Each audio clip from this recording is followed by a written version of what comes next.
네.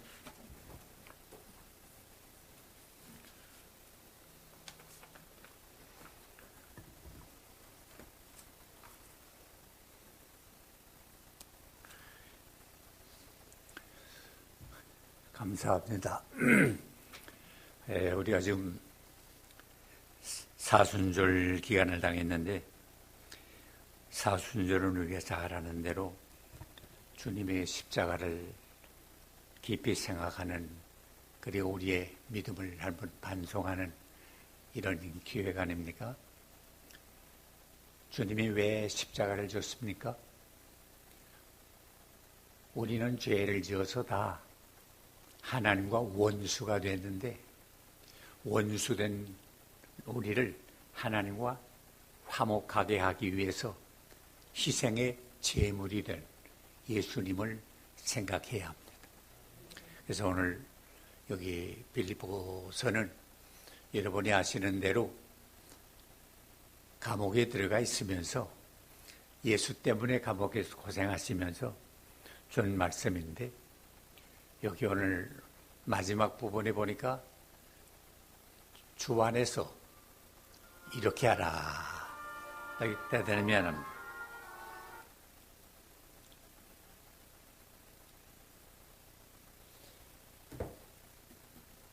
주 안에서 이렇게 하라 하는 명령이 있고, 그렇게 하면 주 안에서 이런 복을 받는다 하는 축복의 약속이 있어요. 그래서 오늘 이 말씀을 생각할 때 하나님께서 우리에게 축복해 주시기를 바랍니다. 여기 1절에 보니까 나의 사랑이요, 나의 기뻐하는 자요, 나의 멸류관이요, 나의 사모하는 자요. 이 빌립보 교회를 생각하면서 바울은 이렇게 말했어요. 난 이 대목을 읽을 때마다 참 감사하다. 바울이 여러 교회를 세웠는데 빌립보 교회를 생각하면 그래서 마음에 감사하고 기쁘고 보고 싶고 자랑스럽고 한 교회가 됐는데, 우리 예수의 교회도 이렇게 주님이 생각할 때 정말 기쁨이고 감사의 대상이고 자랑스러운 멸류관 되는 이런 교회가 되어야 할 것입니다. 그럼 그렇게 하기 위해서 어떻게 하나? 여기 보세요. 1절 마지막에 뭐라 했어요? 주 안에 서라. 우리 신앙생활은 한마디로 말하면 주 안에 사는 생활이거든요. 주 안에 서라. 명령이에요. 신앙생활은 주 안에 서는 생활이에요. 선다 하는 말은 군대 용어인데 차렷 자세예요. 부동 자세예요. 그래서 서 있는 사람은 주님의 명령이, 장관의 명령이 떨어지면 무슨 동작이든지 해야 되거든요. 다른 섰다가 앞으로 가 하면 앞으로 가야 돼요. 우양우 하면 뒤로 돌아, 우쪽으로 돌아서요. 명령에 순종하는, 선다 하는 말은 움직이지 않는 것과 동시에 주님의 명령에 순종하는 자세를 말해요. 우리 신앙생활이 뭐예요? 말씀에 순종하는 거 아니에요. 믿음과 순종은 한 수레의 두 바퀴와 같아요.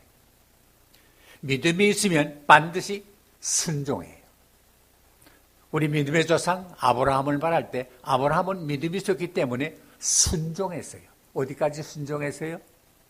백살나서 얻은 아들 제물로 드리라 할 때 따지지 않았어요. 보통 사람 같으면 하나님, 이 아들 통해서 하늘의 별과 같이 땅의 모래와 같이 번성하게 한다 그러지 않았습니까? 그러면 이 아들 번제물로 바치면 하늘의 별은 어떻게 되고 땅의 모래는 어떻게 됩니까? 한번 물어볼 만하잖아요. 근데 아브라함은 묻지도 않았어요. 따지지 않았어요. 생각은 그럴지 모르지만 하나님 말씀할 때 그저 예 하고 순종했어요. 우리 신앙생활이 좀 우둔해 보이고 어리석어 보이고 미련해 보일지 모르지만 하나님의 말씀이 우리에게 주어질 때 그 말씀에 순종한 생활이에요. 순종하지 않는 건 신앙생활이 아니에요. 둘째는 여기 2절에 주 안에서 같은 마음을 품으라. 이 말을 영어 번역해 보니까 to live in harmony in the Lord. To live in harmony in the Lord. 주 안에서 같은 마음을 품으라는 말을 하모니라는 말을 썼어요. 조화. 색깔은 조화예요. 음은 화음이에요. 사람은 화목이에요. 요게 하모니예요.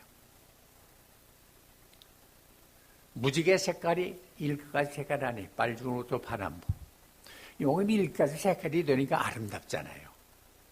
가령 한 색깔로 새빨간색만 있다든지 파란색만 있으면 볼맛이 없을 거예요. 그러나 일가지 조화를 이루니까 아름답잖아요. 음악도 그렇잖아요. 도레미파솔라시.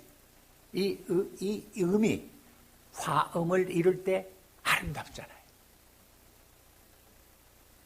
사람도 화목할 때 아름답잖아요. 그러게 시편 130편에 보면 형제가 연합하여 동거함이 어찌 그리 아름답고 선하고.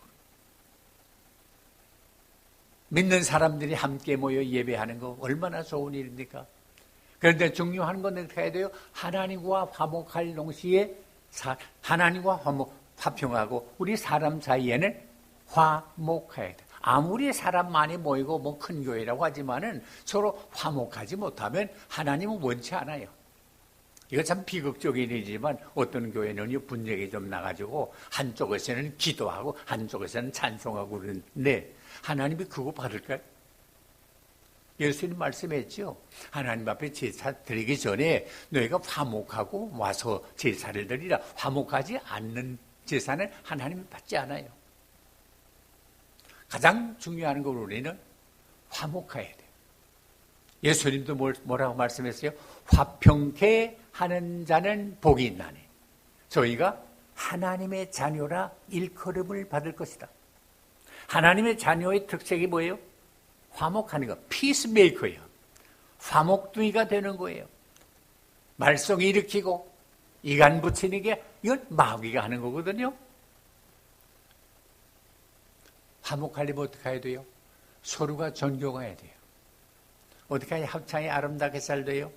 다른 사람이 노래하는 걸 같이 들어가면서 같이 존중하면서 노래해야 이 합창이 잘 되지. 나 틀림없는 음정에 박자 정확하게 노래한다 해서 나 혼자 빽빽 소리 치면 합창이 돼요? 안 돼요. 그래서 다른 사람이 어떻게 하나 같이 들어가면서 존중하면서 노래할 때 합창이 아름답게 되거든요.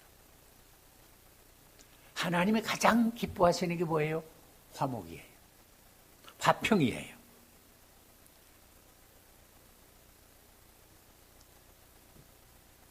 셋째는 4절이에요. 주 안에서 항상 기뻐하라. 이거 명령이에요. 서는 것도 명령이고 화평케 하는 것도 명령이고 또 기뻐하는 것도 명령이에요. 어떤 사람은 그래요. 아니 뭐 기뻐하라고 너 기뻐할 일이 있어야 기뻐하지 기뻐할 일이 없는데 뭐 어떻게 기뻐하나 라고 말하는 분이 있어요. 바울이 지금 어떤 자리에 있어요? 편안한 침대에 누워서 호의호색하면서 그렇게 사는 환경이 있었나요? 감옥이 있었어요. 우리가 정확히는 모르지만 혹시 여러분 로마에 관광 같은 분은 아시겠지만 바울이 들어가 있던 감옥 땅속으로 깊이 들어가 있는 거 땅속에 있잖아요. 땅굴 속에. 그게 편안한 자리예요. 감옥이라는 건 사람으로서는 그 이상 고생스러운 자리가 없는 게 감옥 아니에요. 편안하고 감옥에 보내는 거 아니잖아요. 이런 환경 속에서도 바울은 어떻게 했어요? 주 안에서 항상 기뻐하라. 내가 다시 말하노니 기뻐하라. 이 빌립보서의 별명이 기쁨의 서신이에요. 어떤 환경 속에서 감옥 안에 있는 최악의 악조건적인 환경 속에서도 기뻐하라. 바울은 그런 체험이 있어요. 빌립보 지방에서 한 번 그 귀신 들린 여자를 기도하러 갈 때마다 보곤하거든요. 귀신이 들려가지고 점을 쳤어요. 그럼 점괘로 얼마씩 받는 걸 주인한테 상납하고 이제 그랬는데, 귀신이 들어오면요 평화가 없어요. 기쁨이 없어요. 그러니까 고통스러워요. 그래서 바울과 실라가 지나갈 때마다 주님의 종들이라, 저분들이 얼마나 귀한가. 바울이 볼 때 너무 불쌍했어요. 왜? 고생하니까. 귀신 들려서. 여기 혹시 점 칠 줄 아는 분 계세요? 정상적인 사람은 점을 못 쳐요. 귀신이 들어와야 점을 쳐요. 그래서 바울과 실라를 보고 하나님의 종이라고 인정하고 그럴 때 괴로워하는 그 여자를 볼 때 불쌍한 마음이 들었어요. 그래서 하루는 지나가다가 나사렛 예수 그리스도 이름으로 내가 명하노니 귀신아 나갈지어다 했더니 귀신이 나갔어요. 그러니까 온전한 사람이 된 거야. 온전한 사람이 점 칠 수 있어요? 점 못 치잖아요. 그러니까 수입이 있어요? 수입이 없잖아. 그냥 주인은 그 점괘 수입을 받고 있었는데, 이런 정신이 들어가지고 점을 못 치고 수입이 없으니까 시당국에다 고발해가지고 바울과 실라가 죽도록 얻어맞은 거 아니에요.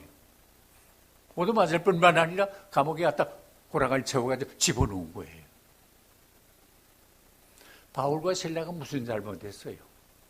예수의 이름으로 귀신 들려 고생하는 사람 불쌍한 마음으로 고쳐준 것밖에는 다른 건 없어요. 그런데 이런 고생을 하게 되니까 억울하잖아요. 기가 막히잖아요. 보통 사람 같았으면 하나님 원망할 수도 있잖아요. 하나님 이거 내가 무슨 죄 졌습니까? 나 귀신 들려 고생하는 여자 고쳐준 것밖에 또 없는데, 예수 이름으로 고친 것밖에 없는데 이게 무슨 일입니까? 하나님 정말 계십니까? 이럴 수 있잖아요. 하나님의 존재를 의심할 수도 있잖아요. 근데 어떻게 했어요? 사도행전에 보세요. 바울과 실라가 캄캄한 밤에, 환경만 캄캄한 게 아니라 영적으로도 깜깜하잖아요. 이거 기가 막힌 노릇. 이런 환경 속에서 그들은 하나님께 뭐 했어요? 기도하고 찬송했어요. 기도하고 찬송했어요. 그랬더니 옥토가 움직이고 옥문이 열리고 고랑이 풀리고 이런 역사가 일어나게 된 거예요. 이런 변화가 일어나니까 옥을 지키던 사람이 깜짝 놀래가지고 깨보니까 옥문이 다 열리고 고랑이 다 풀리고 그러니까 만일에 거기 죄수들이 나 피해 도망간다고 하면 그 책임이 어디 있어요? 옥사장이 책임져야 되잖아요. 전 다 도망갔구나. 큰일 났구나. 내 책임이구나. 자살하려고. 극단적인 결정을 하려고. 자살하려고. 그럴 때 바울과 실라가 자살하지 마라. 우리가 다 여기 있다. 또 우리 가운데 도망간 사람 아무도 없다. 깜짝 놀래. 세상에 이런 일이 어떻게 있을 수 있나? 여러분 읽어보시면 아시지만 옥사장이 그때 어떻게 했어요? 바울과 실라한테 내가 어떻게 하면 구원받을 수 있습니까? 나도 어떻게 하면 구원받을 수 있습니까? 그때 바울이 유명한 말 하지 않았어요? 주 예수를 믿으라. 그리하면 너와 네 집이 구원을 얻으리라. 그래서 그날 저녁에 그분이 예수를 구주로 영접하게 되고 자기 가족이 예수를 믿게 되고 구원받는 놀라운 역사가 일어나게 된 거예요. 자, 그러면 바울과 실라가 이렇게 기도하고 찬송하게 되면 옥문이 열리고 지진이 나서 모든 사람의 고랑이 다 풀리게 되고 또 이제 옥사장이 예수 믿고 구원받는 역사가 일어난다 하는 걸 알고 한 거예요? 아니에요. 아무것도 모르는 캄캄한 밤속에서도 하나님께 감사하고 찬송했더니 이런 역사가 일어난 거 아니에요. 무슨 말이에요? 기뻐하라.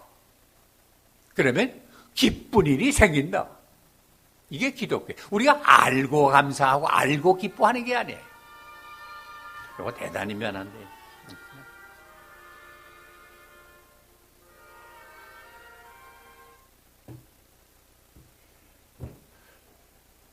이거 누구 좀 가져가면 좋겠다. 네. 미안해요. 내가 어디까지 했나? 예. 기독교는 알고 감사하는 게 아니라 모르고 감사하는 거예요. 기뻐하면 기뻐할 일이 생겨요. 우리 설 목사님 뭐 헬라어 박사니까 내가 헬라어 쓰면 잘못하면 망신할까 봐 조심합니다만은 우리가 헬라어로 은혜라는 말을요 카리스라 그래요. 은혜. 또 기쁘다 하는 말을 기쁨이라는 말을 카라라고 그래요. 감사라는 말을 유카리토스라 그래요. 이건 뭐냐? 은혜 받으면 기뻐하고 은혜 받으면 감사해요. 다 같은 의원이에요. 이 세 가지가 통해요.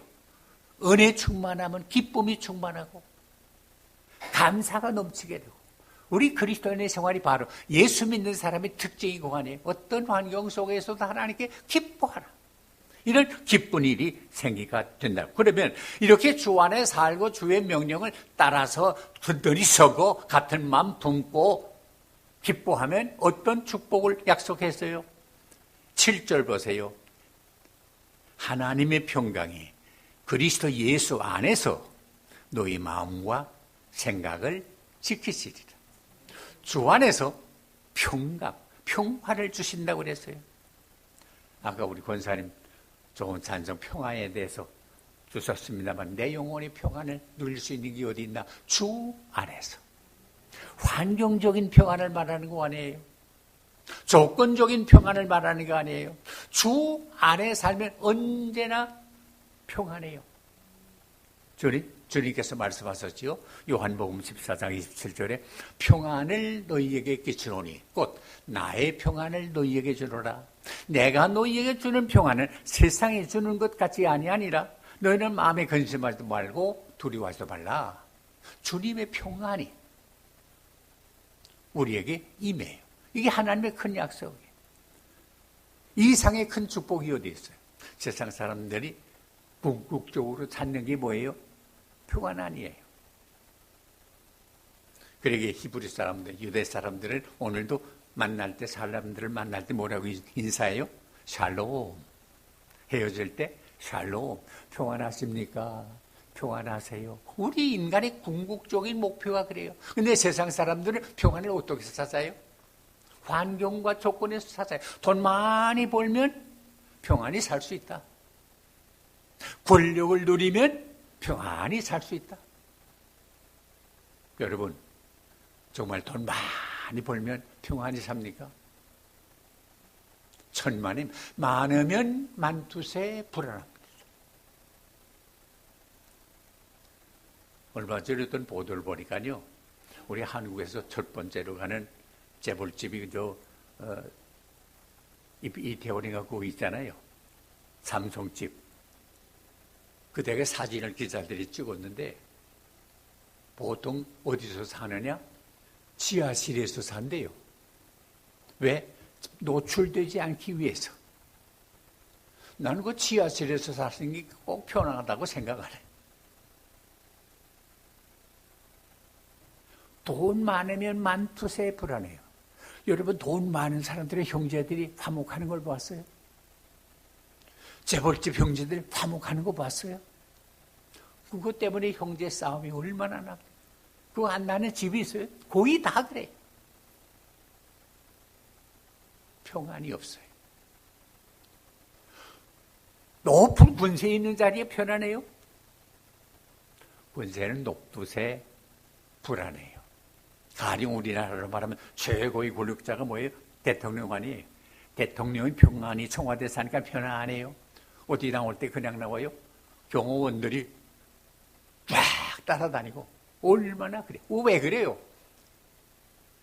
한마디로 말하면 불안해 그런 거예요. 여러분 이 자리에 경호원 모시고 온 분 계세요? 한번 손 들어보세요. 없어요?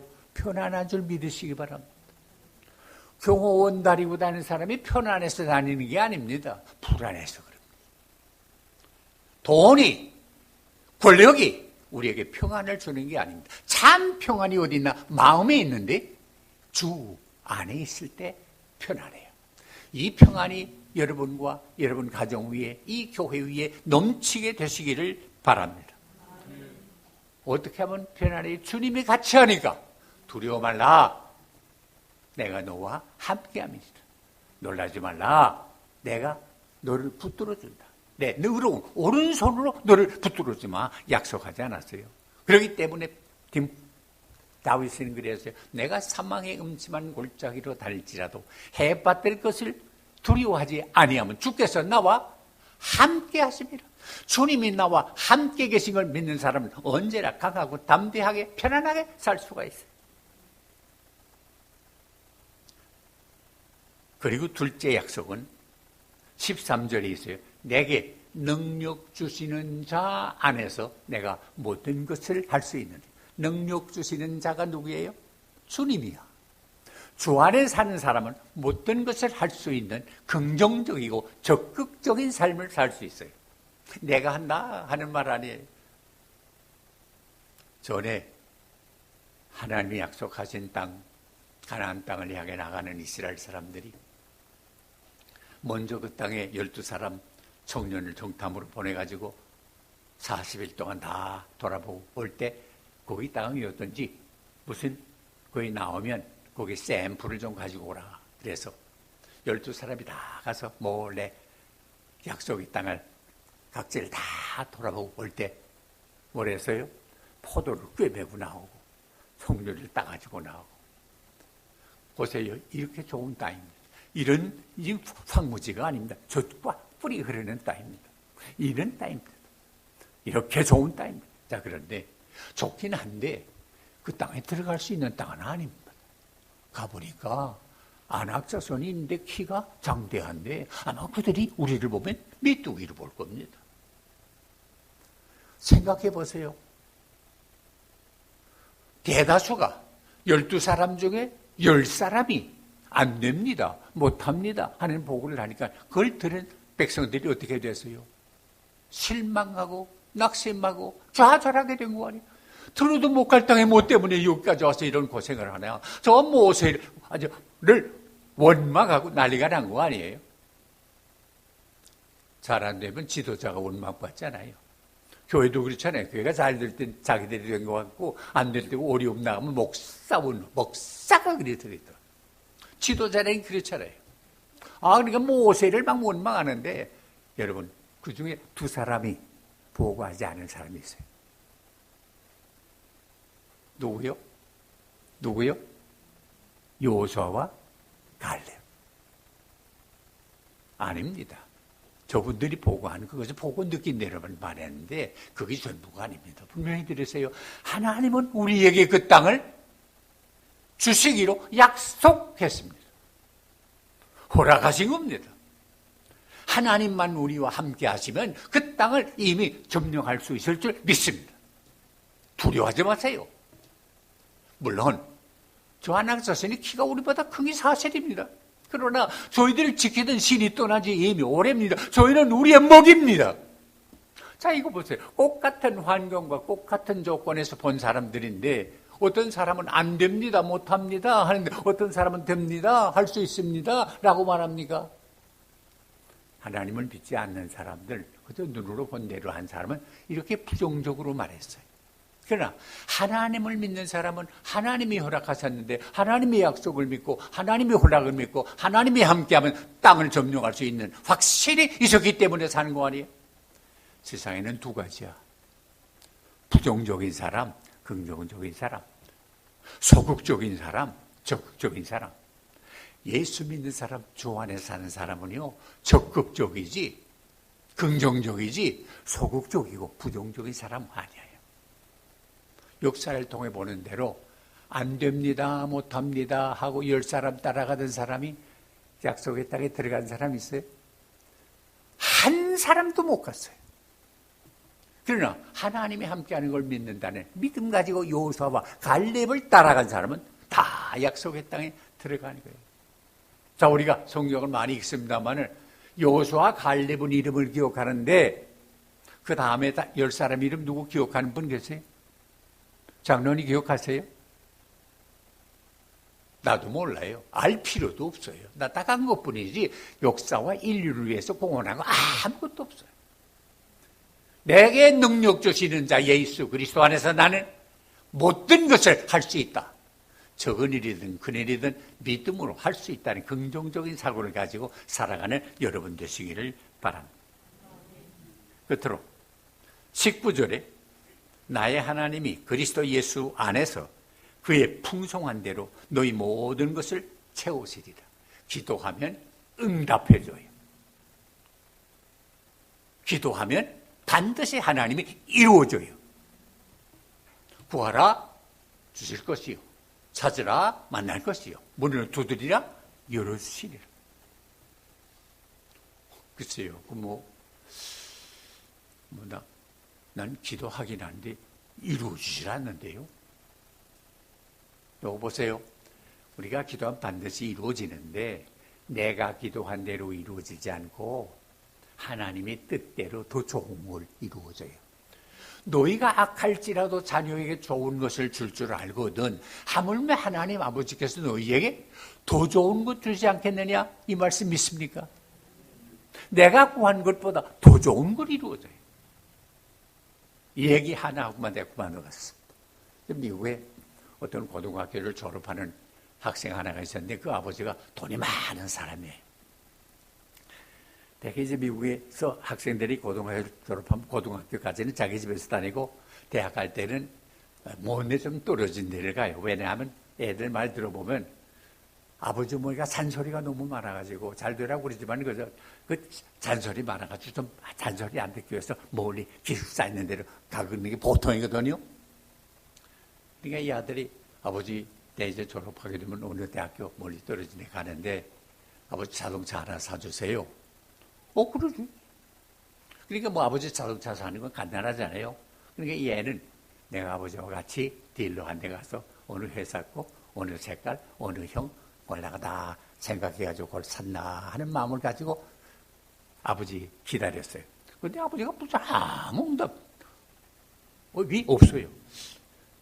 그래서 학교 갈 날이 한 주일밖에 안 남았어요. 그래서 아버지 이제 한 주일 후에 학교 가야 됩니다. 알았다. 그럼 또 가만히 있어. 내일 또 나야 되는데 아버지 내일 학교 가야 됩니다. 알았다. 또 가만히 있어. 이 애가 잠을 못 잤어요. 아버지가 말만 하고 이거 자동차 사주지도 않고 이거 뭐냐. 아버지가 돈 번 게 어떻게 벌었냐. 저거 사기쳐서 버는 게 아니냐? 아들한테 이렇게 거짓말하는 이 아버지가 어떻게 돈 버는 거냐? 별별 생각을 잠도 못 자고 한 거예요. 어떻게 해요? 그 다음날 짐을 싸가지고 출근기 짐을 싸가지고 학교를 향해 가요. 아버지 나 학교 갑니다. 자기 나름대로는 자동차를 사가지고 학교 갈 때는 자기가 드라이브 해가지고 가려고 다 계획하고 있었는데 이게 안 되잖아요. 그랬더니 아버지가 얼른 나오시더니 야 잠깐 기다려. 너 요거 가지고 와. 성경 찬송이 있는 이 성경책을 이거 집어넣어. 그리고 너 가자마자 수롱께서 이걸 봐서 있는데 빌립보 4장 19절을 읽어. 그래 아버지가 그러는데 불만이 있지만은 화가 나지만은 의심도 가지만은 짜증이 나지만은 안 할 수 있어. 예 알았습니다. 그래 속으로는 뭐래요? 예. 내 성경책 읽어보자. 내 죽어도 아닙니다. 학교 가자마자 등록을 하고 기숙사 방을 배정받아가지고 들어가서 짐을 넣고 열자마자 이 수롱께서 있는 이 성경책을 침대 밑에 콱 집어넣었습니다. 이거 보나보자. 내 죽어도 안 본다. 그러니 주말 되면 다른 친구들은 제 차 타고 다 부릉부릉 나가고 어떤 아이들은 골프랜드하고 잼볼에 나가고 그러는데 자기는 기숙사 방에 앉아있더니 기가 막히잖아요. 원통하고 짜증나고 아버지한테 대한 원망이 나가고 별의별 생각이 나라는 거예요. 여름방학이 돼가지고 집에 와서 애들이 아버지 한테 섭섭한 얘기해서 아버지 나하고 자동차 사준다는 거 어떻게 됐어요? 너고 내가 준 성경책 읽었냐? 빌립보 4장 19절 읽었냐? 안 읽었어. 가 읽어. 이 말 듣게 됐어요. 내 죽어도 안 읽는다. 이러기를 4년이 지냈어요. 그래서 대학을 졸업하게 되니까 대학생들 졸업식에 보통 봄에 하거든요. 이게 따뜻한데 하는데 밖에서 하는데 학부형들이 쫙 오고 졸업생들이 있는데 다 연락을 해서 부형들이 오는데 얘는 한번 저 보니까 자기 아버지 보니까 웃었어. 그래서 또 졸업식이라고 찾아오긴 왔네. 졸업식이 끝난 다음에 아버지 어머니가 얼른 왔더니 축하한다고 어서 빨리 짐 싸가지고 가자. 그래서 방에 들어가자마자 아버지한테 한마디 또 해서 아버지 그 자동차 사준다는 거 어떻게 됐어요? 아버지보다 못한 집의 아이들도 다 차 사고 대학 다녔는데 아버지는 너무하지 않아요? 약속까지 하지 않았어요? 너무해요. 이게 뭐예요? 야, 넌 내가 사준 성경책 읽었냐? 안 읽었어요. 이제라도 꺼내 읽어. 그래서 침대 밑에 있는 먼지 묻은 성경책 꺼내서 빌립보 4장 19절을 펴니까 그게 조그마한 종이 하나가 나오는데 우리말로 말하면 자기 앞 수표. 아무리 좋은 고급 차례도 살 수 있는 액수가 적혀있는 자기 앞 수표가 뚝 나왔어요. 아버지는 내가 마음대로 살 수 있는 걸 허락한다 해서 수표를 넣어주었어요. 그 성경만 읽었으면 그래서 가자마자 좋은 차, 자기가 원하는 차 살 수 있었는데 4년 동안 그대로 불만 속에 산 거예요. 아버지가 이루어졌어요? 안 이루어졌어요? 기도한 대로 이루어졌어요. 그러나 그 순종을 안 했더니 결국은 불만과 불평과 의심 속에 산 거예요. 구하는 자에게는 반드시 주시는데 내가 원하는 대로 주지 않고 하나님의 뜻대로 주십니다.